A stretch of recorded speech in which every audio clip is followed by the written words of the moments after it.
आमच्या जमाबंदी आयुक्त कार्यालयामध्ये काही असे बसलेले आहेत 20-20 वर्षापासून, पाटील सारखे, मोरे सारखे, त्यांचा मी शोध घेणार आहे.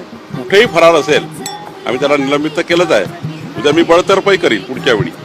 आणि ज्यांनी ज्यांनी भ्रष्टाचार केला, नोकरीवर असताना त्यांची मालमत्ता काय होती आणि आता काय होती, आम्हाला स्वतःला म्हणजे जर मी माझ्या उमेदवारीचा फॉर्म भरताना प्रत्येकाला आपली मालमत्ता डिक्लेअर करावी लागतं, प्रत्येकाला मालमत्ता डिक्लेअर करावी लागते राजकारणात काम करणाऱ्या लोकांना.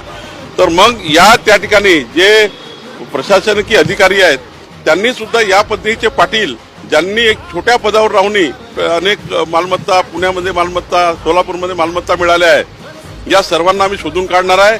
आणि असे जे काही महसूल विभागात लोक असतील त्यांना मी शोधून काढणार आहे.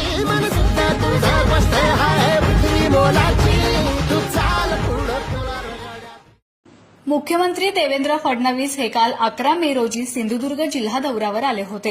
ते हेलिकॉप्टरमधून उतरले तेव्हा त्यांचा सत्कार जिल्ह्याचे प्रमुख या नात्याने जिल्हाधिकारी यांनी करणे गरजेचे होते, अथवा महायुतीच्या नेत्यांनी मुख्यमंत्र्यांचा सत्कार केला पाहिजे होता.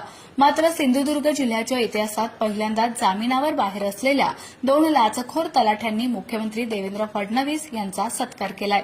लाचखोर तलाठ्यांच्या हस्ते सत्कार स्वीकारून लाचखोर कर्मचाऱ्यांना राजाश्रय मिळवून देण्याचा संदेश मुख्यमंत्री देवेंद्र फडणवीस यांना द्यायचा होता का? आणि कोणाच्या वरदहस्तामुळे या लाचखोर कर्मचाऱ्यांना मुख्यमंत्र्यांचा सत्कार करण्याची संधी देण्यात आली? बीडप्रमाणे सिंधुदुर्ग जिल्ह्यातही लाचखोर कर्मचारी सापडत आहेत. या लाचखोर कर्मचाऱ्यांचा नेमका आका कोण, असा सवालही या सत्काराच्या निमित्ताने उपस्थित होत असून देवेंद्र फडणवीस यांचे लाचखोर कर्मचाऱ्यांना अभय आहे का, असा सवाल माजी आमदार वैभव नाईक यांनी उपस्थित केलाय.